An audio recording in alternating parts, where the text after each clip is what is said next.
Freida McFadden. If you know her work, you know that she is known for her psychological thrillers. And Leisha, I came across a coffee cup that was on Facebook, and it said, "Never upset a woman who reads Freida McFadden." And honestly, it fits. Ooh, it sure does.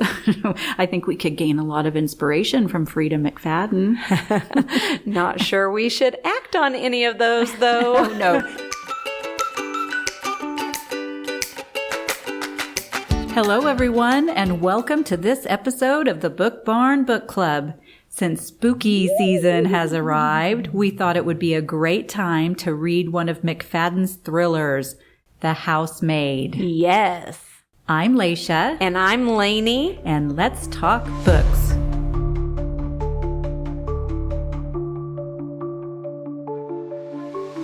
So Leisha, before The Housemaid, what other Freida McFadden books have you read? I've read The Inmate, and I've read Never Lie. Ooh, I've read that one. But tell me about The Inmate. Okay. So the main character is a nurse. She's a nurse practitioner at a men's maximum security prison, and she's got some rules she's supposed to follow. You treat all prisoners with respect. You never reveal any personal information to them, and you never, ever become too friendly with any of the inmates. Sounds like good rules to me. It does, but none of the staff at the prison knows that she has already broken the rules because her high school sweetheart is one of the inmates. Oh, no. And he was put there because of her testimony. Oh, no. Yeah, it's a good one. Sounds good. What about you, Lanie? Have you read any others besides Never Lie? Oh, yes. I read The Teacher. I borrowed that book from our friend Terry. I am a teacher, so I thought, I'll probably like this one. Did you love it? I did not. Oh, you didn't? It's about a husband and wife. Both are teachers. Both work in the same school. And there are lots of affairs. And the affairs are with students. Ooh. That's just a line that I don't want to cross. Yeah, absolutely. Were there murders in it? Oh, yes, that's okay. Oh, shoot. Okay, that's funny because it's like, oh, murders are okay, but not that teacher-student stuff. Exactly. So Goodreads does give it a 3.95, but I don't know that I'd even give it that high of a score. Gotcha. Just didn't enjoy it. But Never Lie, I really liked that one. It is about a newlywed couple, and they're out house shopping, and they're looking for their dream home, and it's a terrible blizzard, and they get out to the house they're wanting to look at, and they get stuck there. And so it gets pretty eerie pretty quick. They get trapped inside the house, and there's twists at the end of the book that I didn't see coming. Yeah. I thought it was a page turner. If you like mysteries, you'll enjoy it. Goodreads gives it 4+ stars. I'll give it a 4. All right. We have a special guest joining us today, my daughter-in-law, Sarah. She also read The Housemaid, and we are excited to hear her thoughts. So welcome, Sarah. Thank you. I'm so happy to be here. Why don't you tell us a little about yourself? I have been married for 11 years to my husband, Shane Hammer. We have 2 kids together. Scarlett, she's 9 years old, and Elena, she's 4. I have also been a registered nurse for 13 years. I really enjoy reading books. I have recently started crocheting, so that's kind of a fun hobby too. I just like to hang out with my kids and my family. Well, you're my daughter-in-law, and I know you are a wonderful mother, and I've enjoyed watching you with my grandkids. So, well, thank you. All right, so let's give a quick overview of this plot. Lanie, do you think you can summarize it for us? I think I can. I'll try. The story follows a woman named Millie who is down on her luck and takes a job as a housemaid for a wealthy family. As she gets settled into her new role, she uncovers dark secrets about the family that could change everything. It's a blend of suspense and drama that keeps you guessing. Ooh. So, Sarah, what were your overall thoughts on The Housemaid? I loved it. It was a page turner. I read it all within a day. And then you let me borrow your copy, and it took me a little longer than that, but I read it pretty quick. Yeah, I was pretty fast with it. I wanted to just keep going. Yeah, it's a good one. Yeah, so you felt like it lived up to the suspense and the intrigue that you expected from a Freida McFadden style. I had heard a lot about Freida McFadden. I had never read anything of hers before, but I was very impressed. All right, so if The Housemaid were adapted into a movie, who would you like to see cast as Millie, Nina, and Andrew? Does anybody have any opinions? This is a really hard question for me. I feel like I've thought about it a lot. I can't say I'm really set on any actor or actress. I've had considerations, but nobody just really meets the par for me. And that's okay. Yeah, I tried to come up with some, and I'm not enough of a movie watcher to really like pay close attention and know who I would. But Lanie, I know you've got some ideas. I did. I picked 3. Sarah's already shot one of my choices down. Oh, really? So to play Andrew, I chose Tom Felton, who played Draco Malfoy in Harry Potter. I thought he could play that part, but I don't think Sarah thought he was cute enough. Oh, yeah, Andrew's got to be handsome. That's right? what she said. Yeah, he has to be handsome. Yeah. For Nina, I chose Emma Stone. She starred in La La Land. I think she would be a wonderful Nina. And for Millie, I picked Dakota Fanning. Those 2 are good options. Thank you. So we need to go ahead and give our warning. Spoiler alert. Yes, we are covering this book cover to cover. So if you have not read this book, you probably should turn this off. So Lanie, did you choose a word that describes this book? I did. I chose the word disturbing. I felt anxiety every time someone gets put in the attic. Eek! What about you, Laisha? Well, we didn't choose the exact same word, but really close, and my word was unsettling. Ooh, it was a bit unsettling. I thought so. Sarah, do you have any one single word that comes to mind when you think of this book? That it was thrilling. Ooh, yeah. I like that. Yeah. Okay. And did you like that narrative switch that she did with Millie, from Millie to Nina halfway? I did. The fact that you can get the whole perspective from Millie's side, you see something completely different than the perspective of Nina's. It just paints a completely different picture. Yeah. So let's talk about Millie. What did you think about Millie's character? I liked her a lot. I thought they did a really good job with her character, her being an ex-convict. I genuinely think that she did everything for the right reasons. Mm-hmm. Was it okay for her to go that far? No. But she did it for the right reason. I just don't think she really knew how to stop. Right. Yeah. Right. Well, as soon as she got out of prison, she was living in her car and eating sandwiches and Twinkies. And so she got this opportunity to interview for the housekeeping job. And once she got hired, she's going to do whatever it takes to keep that job. I felt that. Yeah. So did you think you noticed any red flags with the family, the Winchesters? Absolutely, from the beginning. From the beginning, yeah. When she went for her interview, just coming in. Everything was just kind of odd. Everything was odd. Enzo was shaking his head.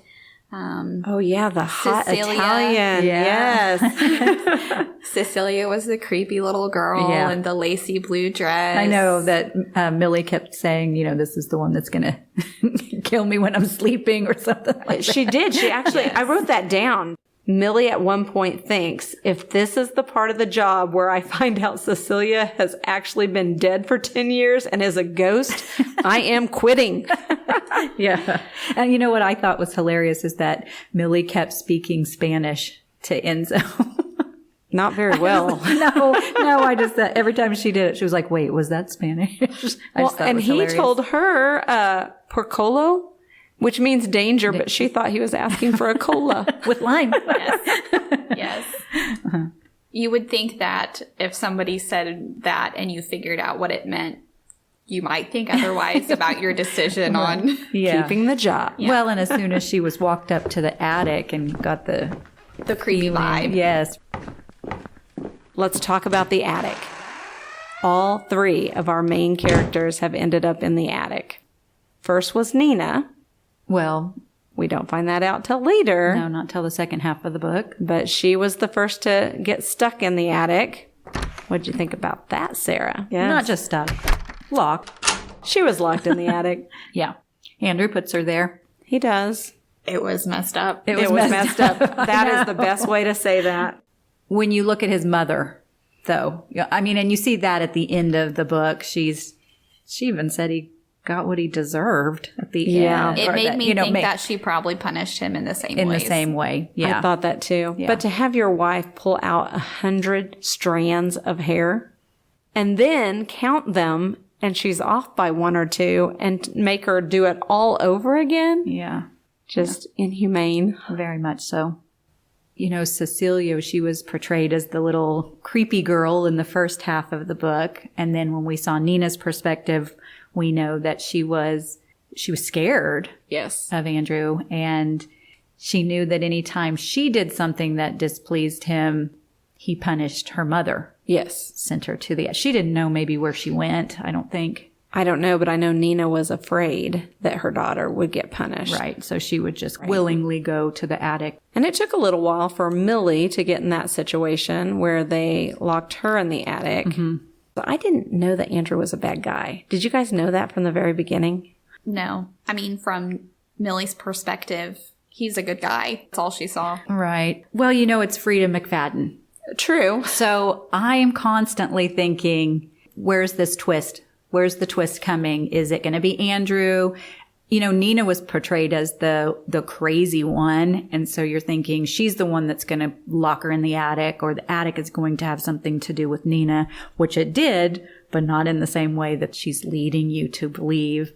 And I think she did give you some clues. Even in the beginning, when she's looking through the attic, you know, she mentions the blue bucket in the closet and stuff. So there's little glimpses. When you read about it, you're like, aha, that's what that meant. And that's why that was that way. So there were moments that completely shocked you then? I was shocked about Andrew. I thought he was a good guy. And then obviously he was not. Oh, you're so naive, Lanie. I was very naive in this book. I was shocked whenever Nina she started talking about him locking her in the attic. Yeah. It really didn't surprise me that much because the claw marks on the door, and I mean, I guess they maybe were leading you to believe that they had locked maybe other housekeepers in. Is that what you think? Is that what you figured? I thought it was Nina that did those things. Not Andrew. I thought it was Nina that was the bad guy. Yeah. Yeah, I did too. And then finally, Andrew gets locked in the attic. Were you cheering that decision on, Sarah? I don't think that I would cheer that decision on. Fair ever. enough. However, I think he deserved something. Right. Well, okay, in real life, you wouldn't cheer that decision on. No. But you're reading a fictional book, so I was kind of like, yeah, Millie. Yes. Okay, so Lanie, we've both read Never Lie. Yes. And what would you say as far as like the pacing and the intensity between these two books, Never Lie and The Housemaid? Do you think they're very similar? Yeah. I mean, you can tell it was the same author for sure. Intensity-wise, I think this book probably was more intense. I probably agree. More to visualize, yes. Yeah. And Lanie, you mentioned that the teacher wasn't for you. Sarah, do you think that The Housemaid had any themes that were kind of hard to get through?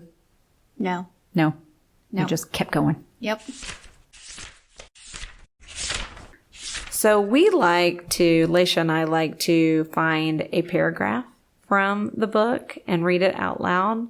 And so I chose chapter 25, page 128. Andrew and Millie enter the theater of an on-Broadway play. And Sarah, I thought this would be fun for us to talk about because we have both been to New York City and went to on-Broadway plays. So this is the paragraph I chose. I gasped when I see the inside of the theater. I don't think I've ever seen anything like this in my lifetime. The orchestra alone contains rows and rows of seats, But then when I lift my head, there are 2 sets of seats stretching up all the way to the ceiling above. And up in the front is a red curtain that is lit from below with tantalizing yellow light. When I finally tear my eyes away from the sight in front of me, I notice Andrew has an amused look on his face. "What?" I say. That's how I felt the first time I went to a Broadway play, and I really connected to that. How about you? Yeah, same. Good description. It is a really good description. Yeah. What about you, Laisha? Did you have a paragraph? I do. This one is from early on. It's like chapter 3. And Millie has just arrived at the Winchesters. She's moving in to start her new position. And she makes it into the house. And the house is a terrible mess, which is very different from when she had interviewed with Nina. So here is that paragraph. So Nina Winchester is a slob. That's her secret. It's going to take me hours to get this place in any decent condition, maybe days. But that's fine. I've been itching to do some good, honest work, and I like that she needs me. If I can make myself invaluable to her, she's less likely to fire me if or when she finds out the truth. Dun, dun, dun. Yeah. Did you feel satisfied with the ending, or were you left wanting more? I really liked the ending. I liked how they set it up for another book. It was really good. And I will tell you, I went ahead and read the second book. It's worth the read. I think I will read it. I haven't read it yet. But I will too. do you think you'll do the third book? Oh, yes. Oh, yeah.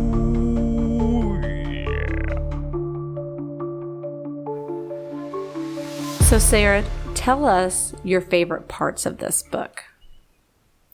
One of my favorite parts was the acting that Nina had to do to get herself out of the situation. Oh, yeah. She really had to act a certain way all the time to lead, the housemaid to want to work there. Then she had to play the part of being hot and cold, being really nice to her and then being really mean to her at the same time so that Millie looked innocent to Andrew. But she was trying to set them up. And I think she did a really good job with the acting. Yeah, absolutely. And then they did get together. Yeah.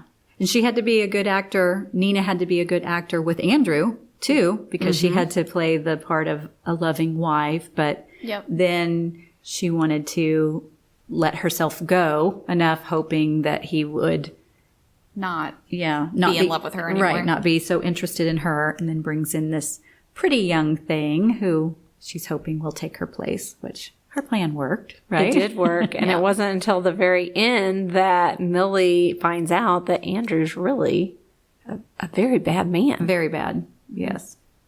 And then she completely turns it around and does it to him. Yeah. Yeah. Which... Oh, my goodness. was really good. Yeah. The pulling out of the teeth. Oh, my goodness. Yeah. Well, and his thing when he locked somebody in the attic was that you had to pay for this. This is your punishment for whatever. Well, poor Nina, her hair, she didn't have her hair touched up. And so that's why having beautiful hair was a privilege, and she needed to pull those strands of hair out because that was her punishment for it. And I don't know, there were, plenty of others. Millie had to put heavy books on her stomach for long periods of time because she had left a couple of his books out and hadn't put them up. Yeah. And then so Millie, when she turned it around, do you want to tell what she does to him? She made him put the books on his stomach for 5 hours. Yeah. And then maybe a little lower as well. Lower. Yes. Yes. And then pull out his teeth. He had it coming. Yeah. He kind of did. And I think he ended up dying of dehydration. Yeah. And then Nina comes back and was going to, take the rap for everything. And then it worked out that his ex-fiance was the daughter of the police officer. Yeah. That she did had work left, out. which they didn't really say what had happened to her, but I'm sure she'd been in the attic. So I totally recommend this book. I know you do as well. And I'm going to recommend the second sequel book as well. It has a slower than faster kind of pace. But in the end, you're like, yep, and I need some more. Yeah. So I did notice that the third one in the series isn't rated quite as highly on Goodreads. But not there yet. Yeah. So I will read the second one and then make my decision, I guess, about whether I go on with the third one. So you asked me questions on who I would want to act. Would you want this book put into a movie? Ooh, that's a good question. I don't even know. Honestly, I probably wouldn't watch it because it's not my style. Isn't that funny, though? It's not something I want to watch as a movie, but I have no problem reading it. Yeah. If they made this into a movie, it would be, oh man. I think it'd be disappointing, but yet everyone would go see it. Yeah. I think it would be really hard for them to put into a movie because there's so much inner monologue. Yeah. You make a good point. Yeah. What do you rate this book? 5 out of 5. I think I'll give it a 5 too, Laisha. Really? You're going to do a 5? I think I do. Yeah. I liked it a lot, but I'm not saying it's a 5 for me, but I'll do a 4. 4? Okay. I just feel like I might as well just go ahead and do a blanket rating for all my books. 4. I gave the Never Lie a 4. Yeah. And this was better. You thought it was so 4+ for sure, but I kind of feel like it's memorable, which was our criteria. I'll never forget this book. Well, and everyone should read this book. I agree. You think? I think so. Oh, okay. Okay, that was our other criteria. Everyone should read this book, and I'm not going to say that. There are some people that would not enjoy this book. See, that's where I feel like a 5-star. I think the star rating becomes flawed in this because, yes, if you're rating psychological thrillers, right, this could be a 5. Yes. But if you're just giving it a rating of all the books you've ever read in comparison, I can't put it up there with a few of those some things that I've read. But there's no comparison with them because it's a different genre. Like, right. I mean, you can't compare this to The Happiest Man on Earth, a nonfiction, or, right. And you can't even really compare it to a beautiful historical fiction book because it's true. But I couldn't put it down. Uh-huh. We all read it in just a day or two, and it is going to stick with us. Yep. So there you go. Well, since it's Halloween time, we thought we would ask, what are some of your favorite Halloween traditions? My husband won't let me watch any Halloween movies, until October 1st. But I really like watching scary movies, and honestly, even the ones that are like more kid-related, like Hocus Pocus and Halloween Town. Those are really fun to watch with my kids. We do watch Hocus Pocus quite a few times throughout the month of October. Since we moved to Perkins, Oklahoma, our neighborhood is it's the neighborhood to go to. We've had over 300 trick-or-treaters every year since we've been there. We do always put decorations out in our house like a couple weeks before Halloween as well. The girls really like to do that, so it's fun. Very fun. I remember one time coming to your house, I think when you were in Manhattan, and you were telling your daughter ghost stories under the covers with a flashlight. And I thought, how cool is that? Yeah, Scarlett and I used to do that a lot. We would also hide in the closets and tell spooky stories in there. Amazing. Amazing. Yeah. What about you, Laisha? Any Halloween traditions? Right now for October, we have a pumpkin patch. It used to be in my backyard. Now it's moved down the road. My kids have taken over that completely, and it's just really fun on the weekends. They're open every weekend, and we spend a lot of time there. I've had my grandkids there, and they really liked it. Yeah. So very fun. And what about you?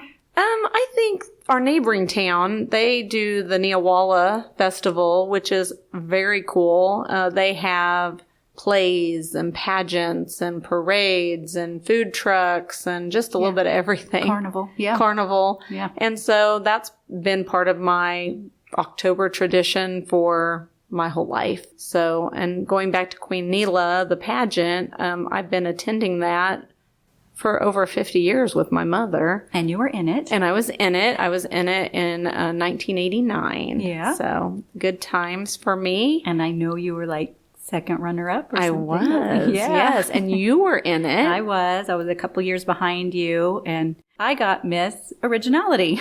And Sarah's year, what year was that? 2009. I got Miss Personality. Nice. Look at us. Look at us go. Great traditions. Well, Sarah, thank you so much for joining us today. It was really a lot of fun. It was a lot of fun. Thanks for having me. And thank you to our listeners. We'll be back in November to discuss our Book Barn Book Club book, Counting Miracles by Nicholas Sparks. Yeah, I must add this for our listeners. If you don't know, Lanie is a big Nicholas Sparks fan. She has read every one of his books. Isn't that right? And I own every one of his books. They're in my house. Yeah, so it's a big deal for us. Yes, very exciting. Well, I think that's it. If you've enjoyed today's episode, we would be so thrilled for you to rate, subscribe, and share. Until next time, I'm Laisha. I'm Lanie. And I'm Sarah. And keep your bookmarks bouncing.